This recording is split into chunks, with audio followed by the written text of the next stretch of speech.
some 3-inch eBay blast pipes. So we've got a 2.5-inch inlet. I'll have to get a coupler for that. But then it's 3-inch exit pipes, dual pipes. I'm pissed that it came dented like that, but whatever. Anyways, we're gonna put these in the back. 2 of them, obviously, 1 on each side. So right now I'm taking measurements on the back end. So I'm using tape for grid lines, so that way I can measure it evenly, or at least evenly as possible, on the left and right side. I put this down the center line, and that way so I can get it even on both sides. Okay, so I didn't think I'd have a problem with this, but well, let me show you. So here's the template, and if you can see where it's lined up, if I was to keep my template here, that means I would have to cut through all this plastic down here into this little plastic frame, which I don't want to mess with because then it's just gonna get loose or whatever. I'll use this cutout that's already here, at least, you know, meaning this part. I wanted them to be inward like how I have it now, but thinking about it would be better anyways. It'd probably be easier to line up. Yeah, I'm getting rid of that, don't worry. It would be easier to line up and easier to cut because it's gonna be, well, less plastic anyways, and there's more clearance here in general. Okay, so here it is, the second one that came in. Nice and shiny. And hey, look, it's not dented. Cool. Okay, so I know it looks funny, but I'm using the tape as, again, like grid lines, like for reference points, so I can stand back and see truly how centered it is. The ones on the outsides that you see are going up from the center point on the actual cutout template at the bottom. And so it's looking pretty much perfect. It's hitting that reflector at the beginning, and it's hitting that reflector at the beginning as well. So I guess we can go ahead and start cutting. 3-inch pipes, and I give it a 1/4-inch clearance all the way around, roughly, especially on the sides. I just put it up, put a bunch of tape down, so that way I had like a drawing board, so that way I can tape over, rip it off if I messed up, and then I just trace it on where I like. And again, here's that center line, and I just extended it up real quick just to see how centered it looked. And I got the same on this side. So at the beginning, over here, at the beginning, it's just off a little bit, the tape itself. So I guess we're good. Go ahead and start. Well, fucking A, that wasn't too bad. Got the first one out. Ugh. So this one up like so.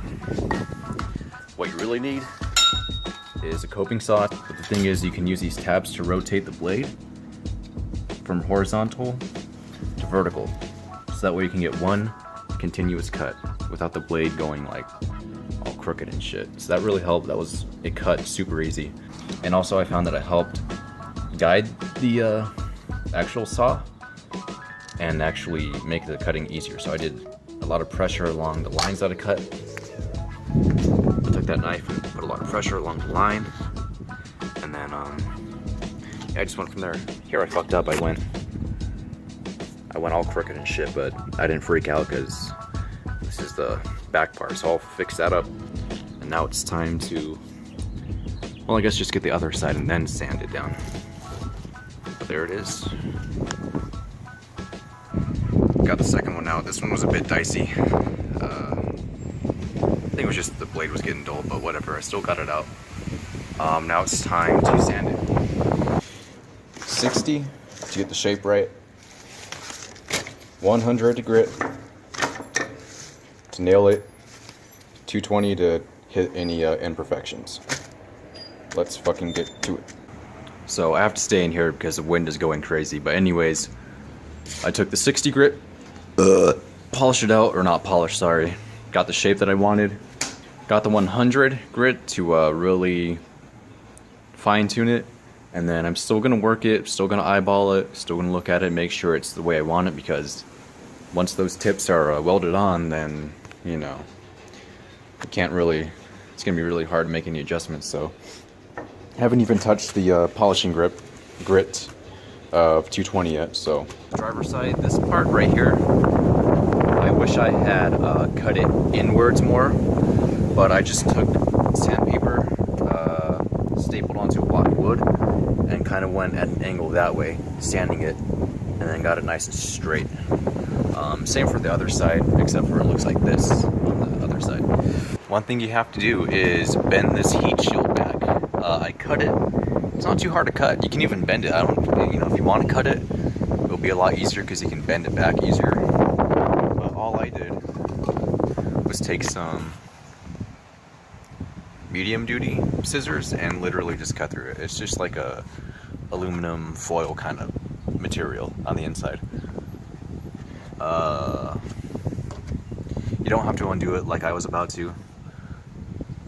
All you have to do is just hammer it in, because you can see how this coming down here was in the way. Well, it was in the way when I was cutting it. So look at that.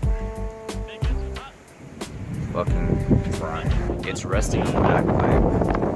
I don't know if you can hear me or not. Anyways, I'm just locking it up right now, but this looks awesome. This is awesome.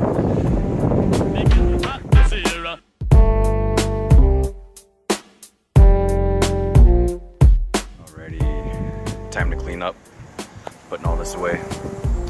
So tomorrow, if I have time, go to a muffler shop and get these bad boys put in.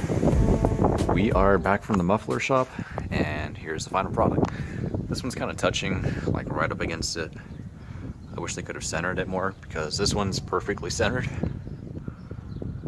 But whatever. But anyways, look great.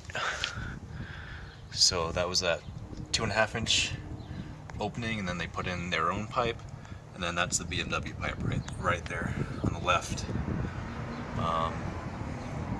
But yeah, it looks good.